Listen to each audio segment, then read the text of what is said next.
Shalom, selamat pagi Bapak Ibu Saudara yang dikasihi Tuhan Yesus Kristus.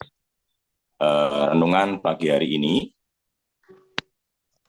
saya ambil dengan tema ketaatan Nuh, ya, ketaatan seorang yang bernama Nuh. Nah, kalau kita belajar dari kehidupan Nuh, ini sangat luar biasa, Bapak Ibu Saudaraku. Mengapa? Karena Nuh hidup di tengah-tengah suatu bangsa yang tingkat kejahatannya itu sungguh sudah sangat maksimal, tetapi di sana dikatakan bahwa Nuh adalah orang yang benar dan bergaul karib dengan Allah. Di Kejadian 6 ayat 2 dikatakan di sana bahwa maka anak-anak Allah melihat bahwa anak-anak perempuan manusia itu cantik-cantik. Lalu mereka mengambil istri dari antara perempuan-perempuan itu, siapa saja yang disukai mereka. Di sana dikatakan bahwa anak-anak Allah melihat bahwa anak-anak perempuan manusia itu cantik, dan mereka mengambil istri dari antara perempuan-perempuan itu, siapa saja yang disukai oleh mereka. Ya, ada sebuah tingkat moralitas yang sangat rendah di sana, dan itu terjadi pada zaman Nuh. Kemudian kalau kita membaca di Kejadian 6 ayat 5 sampai 8, di sana dijelaskan bahwa Allah melihat bahwa kejahatan manusia itu sungguh sudah sangat besar, dan kecenderungan hati mereka selalu membuahkan kejahatan. Jadi apa yang dipikirkan mereka, apa yang dilakukan mereka semata-mata adalah kejahatan. Dan dikatakan bahwa maka menyesallah Tuhan bahwa Ia telah menjadikan manusia di bumi, dan hal itu memilukan hatinya. Ayat 7 berkata, berfirmanlah Tuhan, aku akan menghapuskan manusia yang telah kuciptakan itu dari muka bumi, baik manusia maupun hewan dan binatang-binatang melata dan burung-burung di udara, sebab aku menyesal bahwa aku telah menjadikan mereka. Kata menyesal di sini mengandung arti bahwa Allah sangat berduka mendalam. Ya, ada sebuah kedukaan Tuhan yang sangat mendalam atas ketidaktaatan umatnya. Namun juga sekaligus kemurkaan Tuhan atas pemberontakan mereka. Dan Nuh hidup di zaman semua orang berkecenderungan hati untuk berbuat jahat. Ayat yang ke-8 di sini sangat menarik sekali, Bapak Ibu Saudaraku, bahwa di sana dikatakan, tetapi Nuh mendapat kasih karunia Tuhan. Tetapi Nuh mendapat kasih karunia Tuhan. Mengapa Nuh mendapat kasih karunia Tuhan? Ayat 9 mengatakan di sana bahwa Nuh adalah seorang yang benar dan tidak bercela di antara orang-orang sezamannya. Ya, bahwa di tengah-tengah kondisi dunia yang dipenuhi dengan dosa, bahkan kecenderungan hatinya adalah berbuat dosa, dan itu membuat Allah sangat berduka, ya. Tetapi ada seorang yang bernama Nuh yang hidupnya benar dan tidak bercela. Ya. Seorang yang benar dan tidak bercela, ini sungguh sangat sangat luar biasa sekali, Bapak Ibu, ya. Karena ini orang berbeda sekali. Nah, kemudian yang kedua, mengapa Nuh mendapat kasih karunia Allah? Masih di Kejadian 6 ayat 9 dikatakan, Nuh itu hidup bergaul dengan Allah. Jadi mengapa Nuh mendapatkan kasih karunia Allah yang begitu luar biasa? Karena dia seorang yang benar dan tidak bercela di antara orang-orang sezamannya, dan Nuh hidup bergaul karib dengan Tuhan. Ya. Mengapa Nuh bergaul karib dengan Tuhan? Ya. Apa buktinya Nuh bergaul karib dengan Tuhan? Kalau kita baca di ayat yang ke-13 sampai 21, di sana menceritakan bagaimana Allah mengungkapkan isi hatinya kepada Nuh. Ya. Bahwa Allah memutuskan mengakhiri hidup segala makhluk karena dosa dan pemberontakan manusia. Allah mengungkapkan isi hatinya. Kemudian Allah juga memerintahkan Nuh untuk membuat bahtera. Ya, karena Allah akan menghukum umat manusia, Allah memerintahkan Nuh untuk membuat bahtera dari kayu gofir. Ya, kayu yang ditunjukkan Allah, kayu yang sudah ditentukan, yaitu kayu gofir, harus dibuat dengan berpetak-petak dan harus ditutup dengan pakal dari luar dan dari dalam. Jadi Allah sudah menyatakan desainnya kepada Nuh.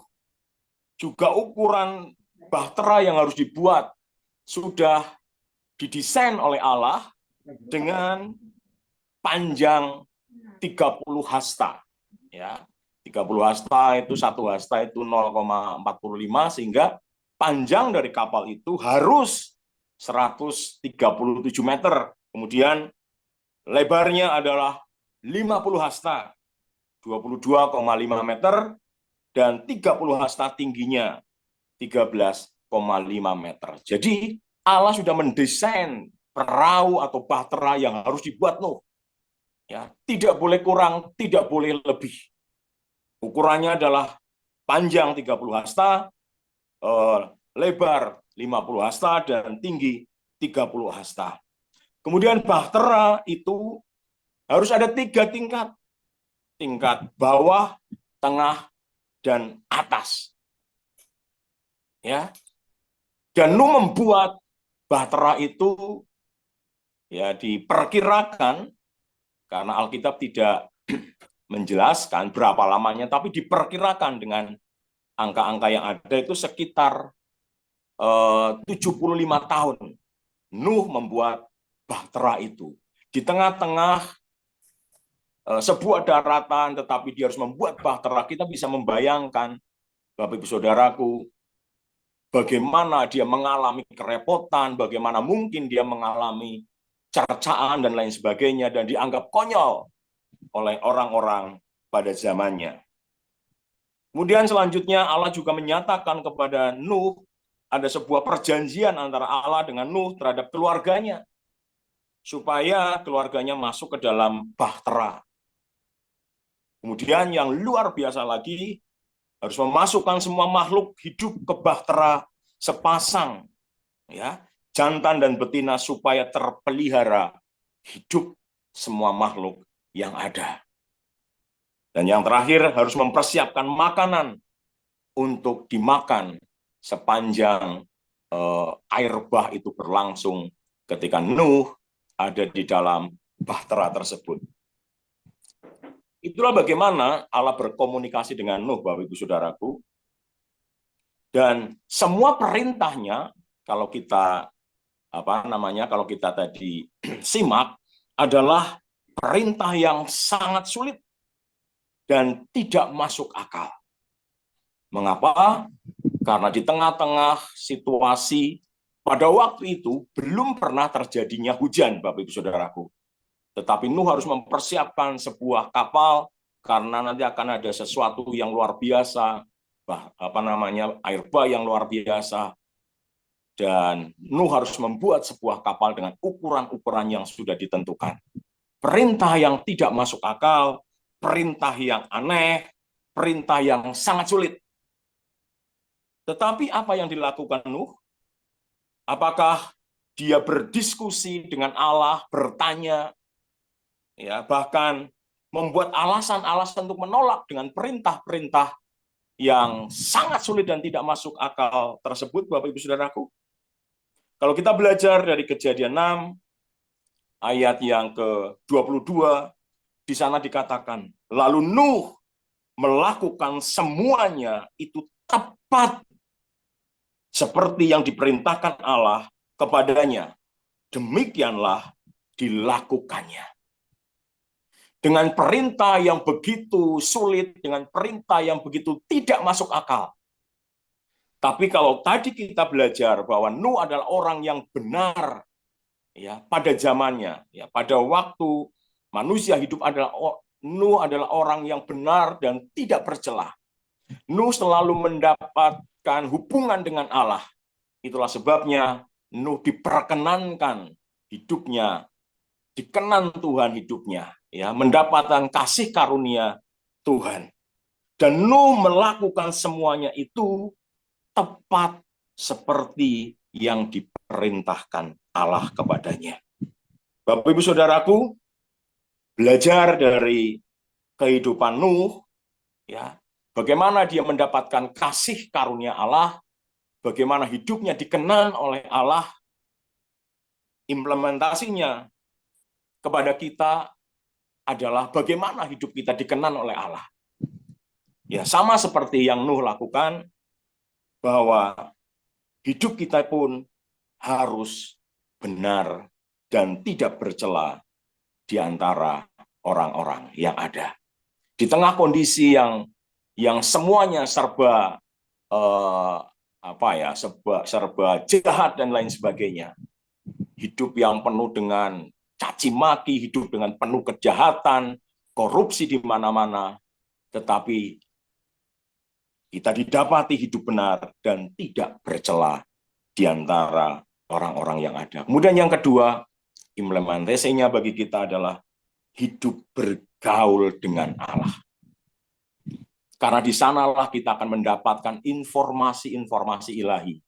Di sana kita akan mendapatkan petunjuk-petunjuk ilahi. Dan itu akan membuat hati kita menjadi percaya dan melakukan seperti yang Tuhan perintahkan.